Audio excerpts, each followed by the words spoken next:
On the morning of November 17, 1892, a railroad maintenance worker named Elias Mercer stepped into a sealed service tunnel east of the Carson Range, somewhere along a forgotten spur line that once cut through the dry interior of Nevada.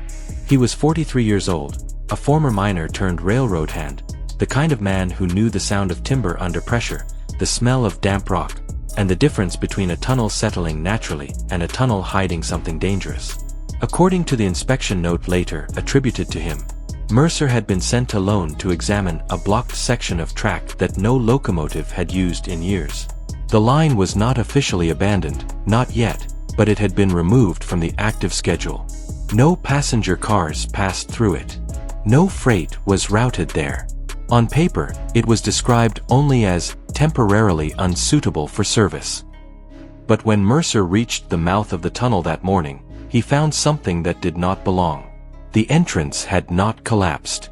The rails were still visible under a thin layer of wind-blown sand. The support beams were weathered, but upright. And inside, about 400 yards beyond the daylight, where the original engineering maps showed a continued passage through the rock, there was a brick wall. Not fallen rock. Not a wooden barrier. Not a warning gate. A wall. Built cleanly across the tunnel from floor to ceiling. The bricks were newer than the surrounding structure. The mortar had not fully darkened. Someone had sealed the passage deliberately, and recently enough that the work still looked fresh. Mercer lifted his lantern and moved closer. In his notebook, he reportedly wrote that there were no official markings on the wall, no initials from the masonry crew, no railroad stamp, no warning placard, and no explanation. Then, while standing less than 6 feet from the brickwork, Elias Mercer heard 3 knocks from the other side. They were slow, measured, one after another. Not the random ticking of stone cooling in the dark. Not dripping water. Not the groan of old timber. 3 knocks, and then silence. That is where the story begins. Not with a theory. Not with a legend. But with a worker, a tunnel, a wall that should not have existed, and a sound that seemed to come from a space the railroad claimed was no longer there. The official version, if it can even be called that, is simple. The tunnel was unstable. The line was economically useless. The company sealed dangerous sections to prevent accidents, theft, and unauthorized entry. By the early 1890s, many Western rail projects had become expensive scars across the landscape, built during moments of speculation and abandoned when mines failed, freight contracts vanished, or investors pulled out. That explanation would be enough if the documents supported it. But they do not support it cleanly. The strange part is not merely that a tunnel was closed. Railroad tunnels were closed all the time. The strange part is how this one was closed, how quickly the records around it became unclear, and why a maintenance worker's final written inspection seems to describe a structure missing from every surviving map of the line. The Nevada rail boom of the late 19th century was not just about transportation. It was about mining, land rights, military logistics, water access, and speculation. Tracks were laid towards silver claims before anyone knew whether the claims would last. Tunnels were cut through hills because a surveyor, a banker, or a mining syndicate believed the next valley might contain a fortune. Men worked by lantern light, blasting through rock with black powder, laying ties in places where no town yet existed. In those years, Nevada's interior was full of temporary empires. Camps rose and vanished. Freight depots became ghost stations. Maps were revised every season. A name could appear on a railroad schedule one year and be gone the next. The spur line connected to Mercer's tunnel appears in fragments. It was never one of the famous routes. It does not show up prominently in public timetables. It seems to have served mining interests, possibly linking or shipments from smaller claims to a larger freight corridor. The surviving survey sheets identify the tunnel only by a number and a grade notation. The surrounding terrain is marked with washes, ridges, and claim boundaries. On the earliest diagram, the tunnel runs straight through a low ridge and exits on the far side. On a later diagram, the exit is gone. There is no collapse marking. No notation explaining a redesign. No cross-section showing a sealed chamber. Just a shortened tunnel line, as if the passage had always ended there. That revision is one of the first problems. Because Elias Mercer did not describe a natural end. He described a built obstruction. And if his note is authentic, someone constructed that obstruction before the official records acknowledged any closure. Mercer's background matters. He was not an engineer, not a company executive, not a man with influence. He was exactly the kind of worker railroads depended on and rarely remembered. Born in Ohio, according to employment fragments, he moved west after working in coal country and later in hard rock mining. By the time he appears in Nevada records, he is listed as a track laborer and inspection assistant. Men like Mercer were useful because they could read underground spaces with their senses. They knew when a support beam was carrying too much weight. They could smell stagnant air. They could hear movement in rock. That may be why he was sent. The inspection note describes his movement into the tunnel in practical terms. He records the condition of the rails, the state of the ties, water staining along the left wall, loose gravel near the center line, and then the wall. The handwriting, according to later descriptions, becomes less steady after the discovery of the wall. He writes that the bricks were not company stock, a phrase that matters because railroad companies often sourced materials in bulk and used recognizable types for culverts, drainage structures, and retaining walls. If Mercer was correct, the wall had not been built with standard materials from the line's usual supply. He also writes that the air near the wall was moving inward. That detail is difficult to ignore. If a wall sealed the tunnel completely, there should not have been a noticeable draft coming from it. If air was being pulled inward, then the wall was either not sealed, or there was a cavity behind it connected to some other underground space. A mine gallery, a natural cave, a hidden service passage, something. Then come the knocks. Mercer notes 3 strikes, then a pause, then what he describes as a low dragging sound beyond the brick. Those words are not dramatic. They are not poetic. They read like a man trying not to embellish something he cannot explain. The official response, if reconstructed from later administrative traces, was immediate. Within days, the tunnel was closed to all personnel. A notice was circulated warning workers not to enter the east approach. Equipment was removed from the maintenance shed. A scheduled survey was cancelled. And Mercer, after filing his inspection, appears to vanish from payroll records. There is no confirmed death notice. No transfer record has survived. No pension file has been linked to him. He is simply there in one document, and then absent in the next. This is where the case moves from strange to troubling. A tunnel closure could be normal. A missing wall from a map could be clerical error. A worker hearing sounds underground could be explained by acoustics. But when those details converge with disappearing records, revised maps, and a sudden administrative silence, the case begins to look less like routine maintenance and more like containment. One surviving ledger reportedly lists an emergency purchase of brick, lime, and hauling labor in the same month Mercer entered the tunnel. But the ledger does not name the project. It only marks the expense under line protection. That phrase appears elsewhere in railroad accounting, usually for flood repairs, bridge reinforcement, or slope stabilization. But no flood was recorded in the tunnel area that week. No collapse is mentioned. No bridge was involved. The question becomes unavoidable. What was being protected? The line, the workers, the company, or whatever lay beyond the wall? A second document deepens the problem. A partial correspondence between a district engineer and a company superintendent refers to the sealed interior section, and warns that further curiosity among the men will invite unnecessary interruption. The language is careful. It does not describe danger directly. It does not mention gas, collapse, water, fire, or criminal activity. It frames the issue as curiosity. Curiosity is not usually a structural hazard. If a tunnel is dangerous, companies say it is dangerous. If there is bad air, they say bad air. If there is unstable rock, they cite instability. But here, the concern appears to be what workers might ask. That is the second anomaly. The third comes from a camp cook's account recorded years later in a local reminiscence column.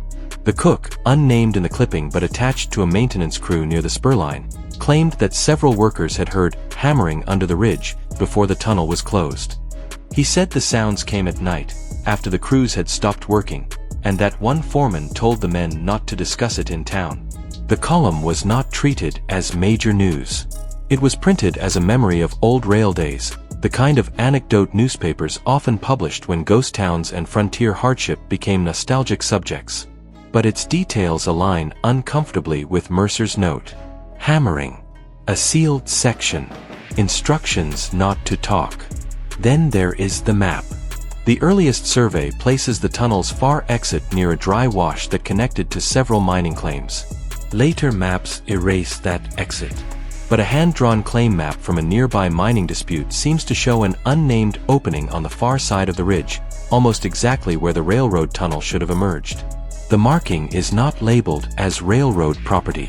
It is drawn as a dark rectangular cut into the slope. If that drawing is accurate, then the tunnel may not have been blocked because it ended. It may have been blocked because it connected to something else. There are several possible explanations, and a serious investigation has to consider them before reaching for the extraordinary. The first is a mining accident. The tunnel may have intersected an older mine working where men were trapped, killed, or exposed to dangerous conditions. A company might have sealed the passage quickly to avoid liability, especially if the old workings were undocumented or illegally connected. The second is hazardous gas. Underground air movement, knocking sounds, and worker fear could all be misread in a contaminated tunnel. Gas pockets can produce strange noises. Air pressure shifts can make timber and stone sound alive. If the sealed space contained bad air, the wall may have been a crude safety measure. The third is financial fraud. Western railroads and mines were often tangled in speculation. If the tunnel proved that a claim was worthless, misrepresented, or connected to disputed land, sealing it could have protected investors long enough to reorganize ownership. But each explanation leaves something unresolved. A mining accident would usually generate at least rumor of bodies, funerals, compensation, or litigation. Gas would explain a warning, but not the absence of technical notes. Fraud could explain altered maps, but not Mercer's description of repeated sounds behind fresh brick. The most unsettling possibility is not that something supernatural waited beyond the wall. It is that something historically inconvenient did. An older structure. A chamber not made by railroad crews. A passage that predated the line. An underground space that forced the company to confront a discovery it was neither prepared nor permitted to explain. This is where the Nevada tunnel case connects to a wider pattern. Across the American West, industrial expansion often uncovered things unintentionally. Railroads cut through burial grounds. Miners broke into caverns. Quarrymen exposed bones, tools, inscriptions, sealed rooms, and geological formations that did not always fit neatly into the reports written afterward. Most discoveries were documented, categorized, and forgotten. Some were dismissed as hoaxes. Others were removed, sold, or lost. But a few appear only as shadows in administrative records: a cancelled survey, a revised map, a sealed opening, a missing crate, a notice ordering workers away. The Mercer Tunnel has all the marks of that shadow category. The deeper investigators look, the more the case seems defined by absence. The missing exit. The missing engineering report. The missing explanation for the wall. The missing personnel record for Mercer after the inspection. The missing reason the line was not merely closed, but physically obstructed from within. And yet the surviving fragments are specific enough to resist being dismissed entirely. A man entered. A wall existed. The wall was not on the map. The air moved. The sound came from behind it. Imagine the scene as Mercer might have experienced it. The lantern light trembling against brick. The rails disappearing under his boots. The dry mineral smell of the tunnel. The silence pressing in from both directions. Then the knocks. Not loud enough to be theatrical. Just clear enough to make him stop breathing for a moment. If you were standing there, would you call out? Would you strike the wall back? Would you run?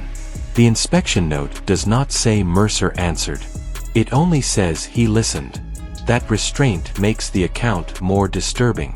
A fabricated legend might have given him a voice in the dark, a hand reaching through a crack, a final warning.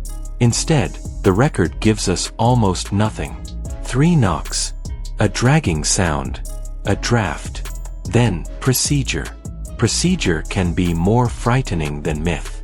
Because procedure means someone knew what to do next. The company did not send a public investigation.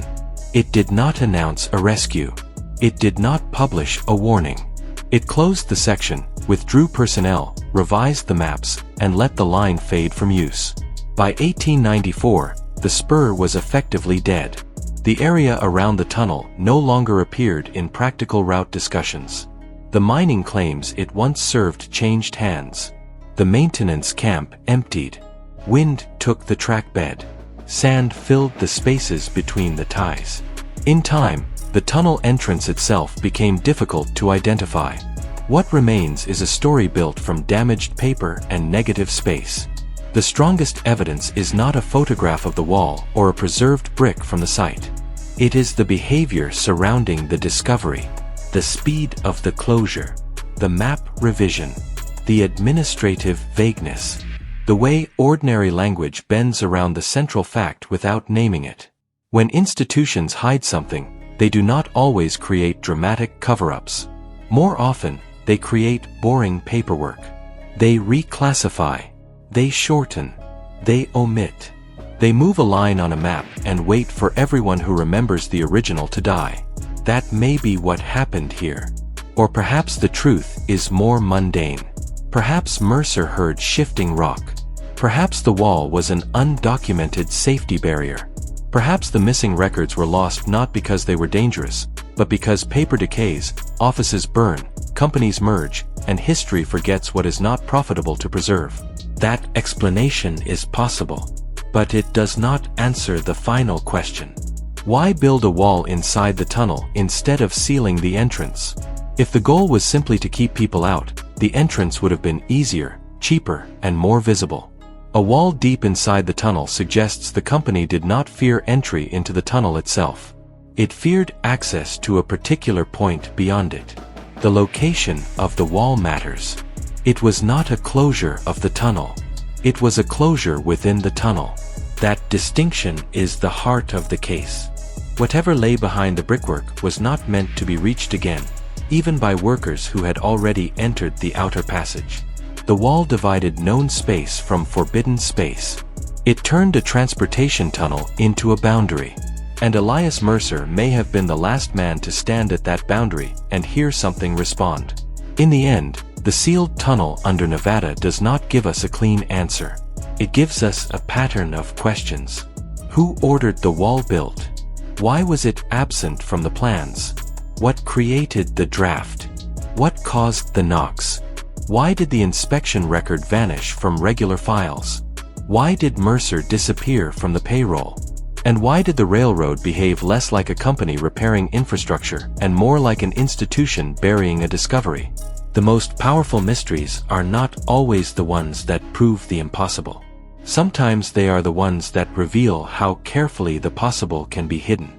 Somewhere under a Nevada ridge, if the tunnel still exists, the wall may still be there. The bricks may have cracked. The mortar may have turned to powder. The rails may be buried beneath silt and stone. But the question remains exactly where Elias Mercer left it in 1892. On one side, the official map ends. On the other side, something knocked back.